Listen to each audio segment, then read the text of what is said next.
फिर उसको न्यूरोलॉजिस्ट के पास रेफर करना है या जो भी इसका करना है, ये आपने ध्यान में रखना है। अच्छा, this is also a traumatic eye hyphema है। और ये ऊपर जो कॉर्निया की आपको ये येलोनेस नजर आ रही है, this is staining of the cornea, blood staining of the cornea after a few days. इसका ट्रीटमेंट ये होता है कि आप पेशेंट को इमोबाइल रखते हैं, उसकी आंखों में पट्टी लगाते हैं कि वो आंखें मूव ना कर सके, उसको स्टीरॉइड्स देते हैं, एंटीबायोटिक कवर भी देते हैं, इन्फेक्शन ना हो, और with in a few days वो ठीक हो जाता है, रिजॉल्व हो जाता है। अगर ना रिजॉल्व हो तो फिर सर्जिकल इवैक्यूएशन कर सकते हैं, लेकिन आमतौर पर हो जाता है। This is applanation tonometry. Applanation tonometry ये आप लोगों ने ओपीडी में देखा होगा। अब इस पेशेंट को हमने एल्केन आई ड्रॉप्स पहले डाले थे ताकि एनेस्थेटाइज हो जाए और ये ब्लिंक ना करे जब हम उसको टच करें।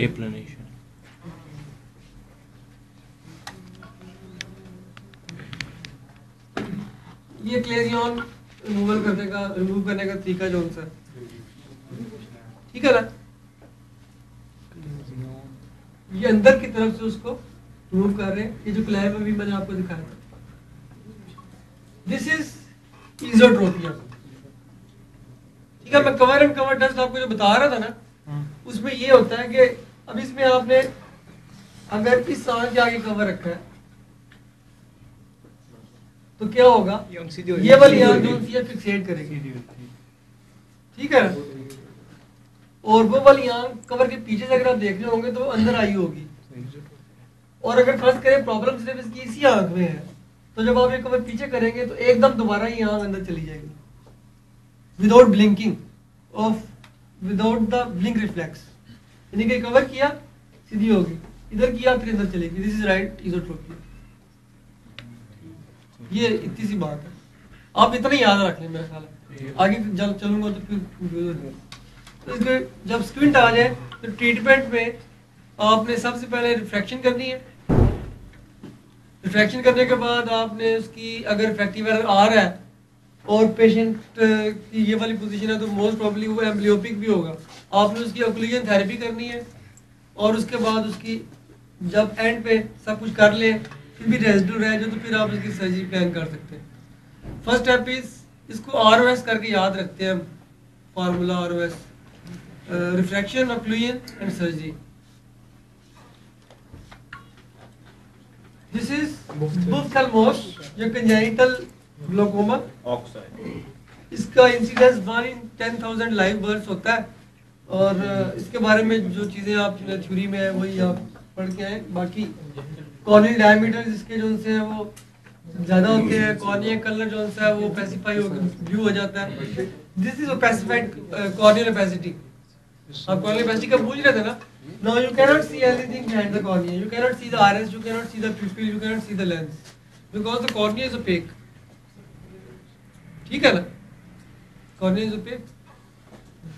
और वो जो सा था पेशेंट था कैटरेक्ट वाला, ये देखें इधर गया, ये देखिए इसलिए आपको कैटरेक्ट नजर आ रहा है क्योंकि आगे सब कुछ ट्रांसपेरेंट है। ये जो लाइट में पड़ी है कॉर्निया में पड़ी है। अच्छा जी, उसके बाद आ जाए, ये क्या है, प्रोप्टोसिस बाइलेटरल एक्सोथेल्मोस है। ये जब आप लोग अंदर दाखिल होंगे ना वापस देते वक्त इस तरह आपकी शक्ल बनेगी। तो ये एक्सोथेल्मोस है, थायराइड आई डिजीज में होता है मोस्ट कॉमनली। और प्रोप्टोसिस बस इसकी कॉजेज आपको पता होनी चाहिए, पढ़ लेना जांच। This is हाइपोपियन, pass in the anterior chamber, ठीक है, मोस्ट कॉमनली होता है after surgery at the first post operative day. अगर हो तो एक्यूट एंडोथेल्माइटिस है, एक्यूट एंडोथेल्माइटिस कॉर्नियल अल्सर में भी होता है, लेकिन ये इसमें कॉर्नियल अल्सर नहीं है। और it is a painful condition, when इसमें बहुत कम होती है, maybe hand movements. And treatment कौन सा है इसका, इसमें आपने एंटीबायोटिक्स देनी है through various routes, fortified antibiotics, topical और इंट्राविट्रियल इंजेक्शन देने हैं, सब इंजेक्टेबल देने हैं, ठीक है। सिस्टमिक का रोल इतना नहीं है, मैंने आपको बताया। पैरासिंथेसिस इसमें वो ऐसी टैप करते हैं, मतलब कल्चर सेंसिटिविटी के लिए करते हैं, विट्रस टैप करते हैं, क्योंकि inflammation is also present in the vitreous, is the inflammation infection of the chambers of the eye, ठीक है, तो विट्रस भी बाद में इन्वॉल्व हो जाता है, ठीक है, अगर ट्रीटमेंट अप्रोप्रिएटली बड़ा शुरू ना किया जाए। सर ये हाइपोक्रॉन तो सिर्फ इतना सा पिंपल बिल्कुल क्लियर है, उसमें विजुअल एक्टिविटी नहीं ज़्यादा क्यों रिड्यूस हो गई? Because it is the inflammation of the chambers of the eye, और इसकी जो पैथोजेनेसिस है, what happens in endophthalmitis, what happens in endophthalmitis, it damages the photoreceptors, ठीक है, इट डैमेजेस द फोटोरिसेप्टर्स, जो लेटेस्ट इसकी थ्योरी है उसमें यही पता लगा, और इसलिए इसकी वीएन बड़ी कम होती है। और ज़रूरी नहीं है कि वीएन बहुत कम हो, डिपेंड करता है कि इन्फेक्शन कितनी सीवियरिटी है। कई दफ़ा वीएन बहुत ही कम पीएल तक होती है या 660 होती है, कई दफ़ा 680 तक भी होती है, अच्छी वीएन भी होती है और रिस्टोर भी हो जाती है ट्रीटमेंट के साथ, ठीक है जी।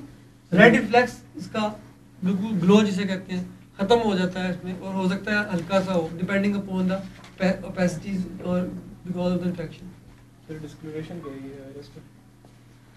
ये आरएस के ऊपर कुछ नहीं है, ये मोस्ट प्रोबेबली कॉर्निया के ऊपर कोई थोड़ी सी ओपेसिटी है, या अगर आरएस के ऊपर है, क्योंकि ये एक प्लेन पिक्चर है, इसमें कमेंट नहीं कर सकता, मेम्ब्रेन हो सकती है, ट्यूपिलरी मेम्ब्रेन, ठीक है, जो इन्फ्लेमेटरी मेम्ब्रेन होती है।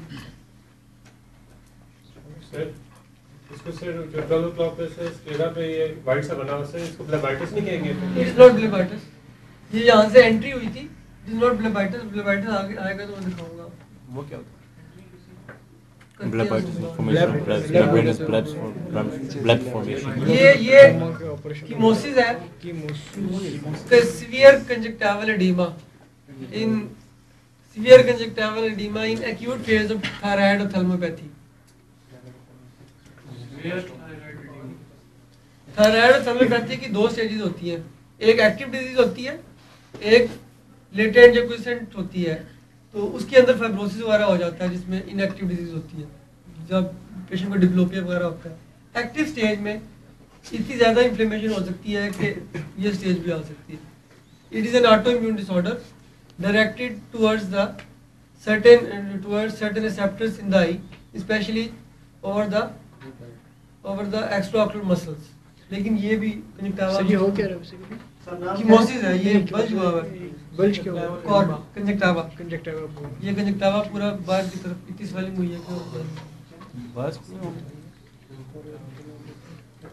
दिस इज डायबिटिक रेटिनोपैथी, ठीक है, ये ऑप्टिक डिस्क है, ये जो हेमरेजेस नजर आ रहे हैं आपको, छोटे छोटे ब्लॉट हेमरेजेस और माइक्रो एनेरिज्म्स है, ये लीकेज है, हार्ड एक्सुडेट्स है वाइट से, ये एक बड़ा हेमरेज है, उसके दरमियान में ये एक एक्सुडेट है, कॉर्टिकल स्पॉट इसमें नजर नहीं आ रहा, और it is a diabetic retinopathy. New vessels इसमें नजर नहीं आ रही, न्यू वेसल्स हो तो वो उसकी पीडीआर स्टेज को सिग्निफाई करती है, नहीं है, ये नहीं,